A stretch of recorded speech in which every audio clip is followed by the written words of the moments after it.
पांचाली, मेरे निकट आओ, मेरे निकट आओ। पुत्री,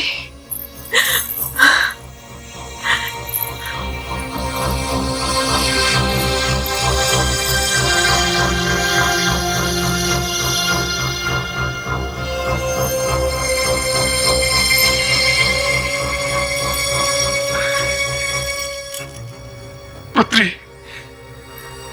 यदि तुमने अपने ज्येष्ठ पिताश्री को क्षमा कर दिया हो तो कुछ वरदान मांगो पुत्री। मांग ले पुत्री, मांग ले, जो जी चाहे मांग ले। हाँ।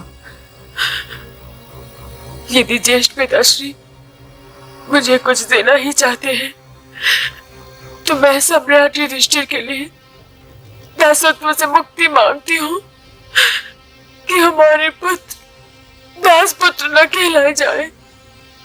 मैंने प्रिय युधिष्ठिर को दासत्व से मुक्त किया कल्याणी, कुछ और मांगो। अब मैं शेष पांडवों के लिए भी यही मांगती हूँ और मुक्ति के साथ साथ उनके शस्त्र, अस्त्र और रथ भी। मैंने ये भी दिया कल्याणी, सब कुछ वापस। और तुम्हें देने से मेरा जी नहीं भरा है, कुछ और मांगो। लोभ और धर्म में आग और पानी का बैर है महाराज। क्षत्रिय नारी को 2 से अधिक वरदान मांगने का अधिकार भी नहीं होता महाराज। परंतु ज्येष्ठ पिता को देने का अधिकार तो होता है पुत्री। प्रिय युधिष्ठिर, आज की इस द्यूत क्रीड़ा में जो कुछ भी हारा है वो सब देता हूं। ये तो आप अपने पुत्र ही से पूछिए कि वे हारा हुआ राज्य यूं ही लेना चाहती भी है या नहीं। महादेव की सौगंध मामाश्री, मैंने बहुत सी सुंदर नारियां देखी, पर यह धार किसी में नहीं जो इसमें है। कर्ण, अब हम दुर्योधन के दास नहीं रहे, इसलिए चुप हो जाओ। मैं तुम्हारे मुंह से पांचाली की प्रशंसा भी नहीं सुनना चाहता। यदि आप भी चुप न हुए तो पटक पटक के मारूं। प्रिय भीम, यहां इतने ऊंचे स्वरों में बोलकर ज्येष्ठ पिताश्री का अपमान न करो। चलो, चल के आज्ञा ले लो।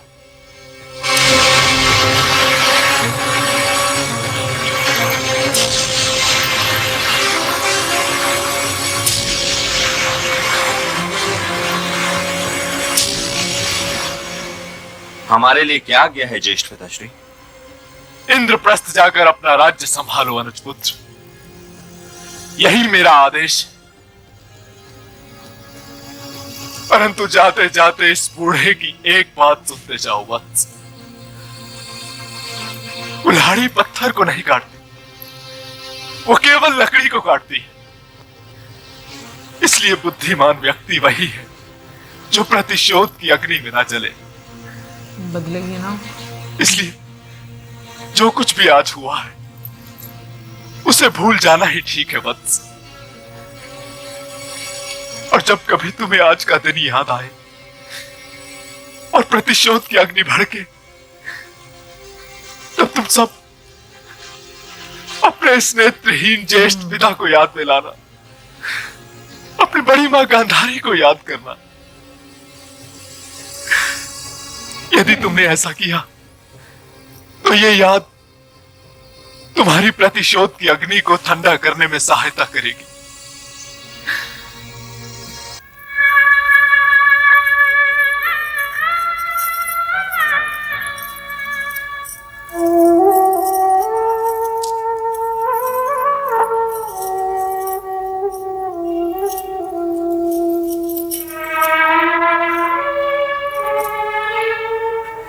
वापस आ गए ना।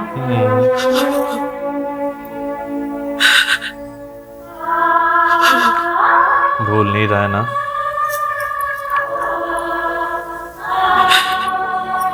द्रौपदी, मत रो पुत्री, मत रो, क्योंकि हस्तिनापुर मान अपमान की भाषा भूल चुका है।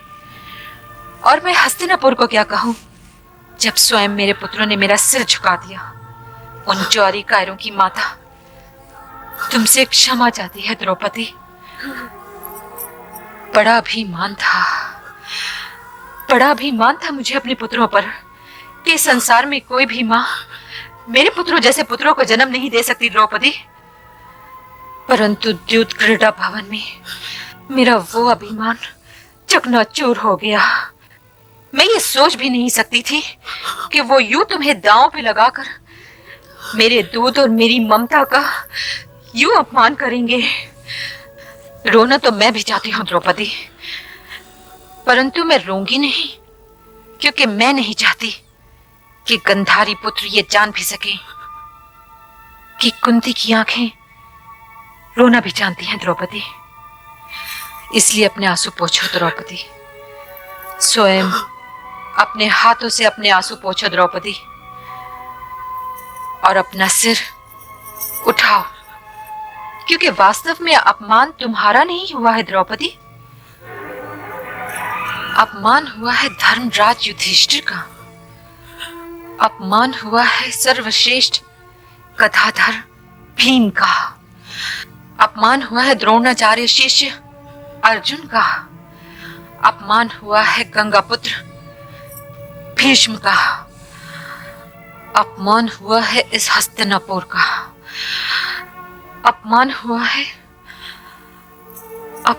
है भाभी गांधारी का द्रौपदी। तो फिर तुम इन सब के अपमान समेटे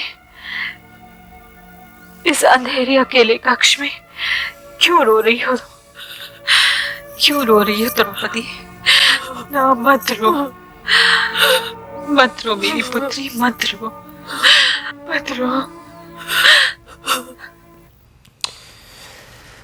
भाई एंड पे जो धृतराष्ट्र ने कहा है ना कि भाई भूल जाना चाहिए, मेरा ख्याल है भाई भूलना, मेरा ख्याल क्या कंफर्म ये चीज़ है कि भाई भूलना जो है ना वो इतना आसान नहीं होता। क्योंकि अगर आज के टाइम में बात करें ना, आपको किसी भी तरह का कोई ट्रॉमा होता है ना, वो भुलाए नहीं भूलता। लेकिन लोग यही एक्सपेक्ट करते हैं भैया आप भूल जाएं, हाँ। क्योंकि वो कह रहे हैं इस वजह से। अभी अगर हम धृतराष्ट्र की भी बात करें तो वो यही मतलब अपनी कह लो कि सिचुएशन को लेकर अपनी विक्टिम कार्ड खेल कर कि नहीं आप हो जाओ, आप इस चीज़ को मुझे और मेरी जो आपकी माता है या मेरी बीवी है उनको देखकर आप सोचेंगे तो आपका गुस्सा ठंडा हो जाएगा। असल ऐसा में नहीं होता, आप ही अपनी औलाद है, आप उसको बचा रहे हैं। बिल्कुल, असल में एक चीज का आइडिया है ना उन्हें पहले से ही कि भाई आज यानी कि वर्तमान में जो है जो इंद्रप्रस्थ है वो ज्यादा स्ट्रॉन्ग है हस्तिनापुर से, तो वो एक है कि भाई बदले की आग में जो है वो ना करे। लेकिन हाँ, गंधारी जी की बात की जाए तो उन्होंने काफी हार्श वर्ड्स जो है वो इस्तेमाल किए। स्टिल मैं ये कहूँगी हार्श वर्ड इस्तेमाल किए, लेकिन उसका उन्होंने दंड क्या दिया अपने बेटे को? कोई भी नहीं दिया। हो सकता है कि इस एपिसोड में ना दिखाया वो रियल लाइफ में कुछ ऐसा हुआ हो तो वो कमेंट सेक्शन में जरूर बताइएगा। बट मैं ये जानना चाहती हूँ कि विदुर जी की जो एक बात की गांधारी जी ने, कि विदुर जी ने बोला था जब दुर्योधन पैदा हुआ था कि इसको मार देना चाहिए, वो क्यों? मतलब उसकी डिटेल तो नहीं बताई, तो ये मेरे लिए बड़ी आकांक्षा की बात। मे भी हो सकता है कोई जैसे हुआ हो, कोई वाकया हुआ हो, हाँ, कोई भविष्यवाणी जो है वो हुई हो। हाँ, भविष्यवाणी मे भी चले, कमेंट सेक्शन में बताइएगा। बट स्टिल मुझे यहाँ पर गांधारी जी भी जो है वो सही इसलिए नहीं लगी। अगर उन्होंने रियल लाइफ में दंड नहीं दिया, पता नहीं, मुझे तो ऐसा लगता है कि इस चीज का जो हुआ है ना आज भी है, नहीं उसका दंड दे भी दो तो मुझे लगता है कि ये गुनाह माफ नहीं किया जा सकता। ये इतना बुरा और इतना बड़ा गुनाह है। लेकिन अगर देखा जाए आज भी आपको जो है ना सेम यही सिचुएशन जो है वो नजर आती है कि अगर कुछ बच्चा गलत करता भी है तो माएँ जो है वो जी जान लगा देती हैं और प्रोटेक्ट करने में। बिल्कुल, ये हकीकत है।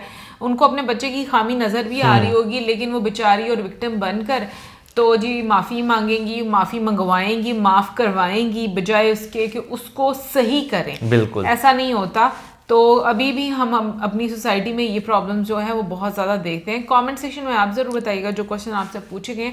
और मैं ये भी ज़रूर पूछना चाहूँगी कि अगर किसी नारी के साथ ऐसा होता है तो आपके मुताबिक कि उस गुनाह की क्या सज़ा है, या मतलब माफ़ कर देना चाहिए? क्या होना चाहिए? अगर वो बंदा खुद माफ़ी मांगता है तो माफ़ कर देना चाहिए, या उसकी सज़ा क्या होनी चाहिए आपके मुताबिक कमेंट सेक्शन में बताइएगा। मिलेंगे नेक्स्ट वीडियो में, सब्सक्राइब करना मत भूलना। Good bye.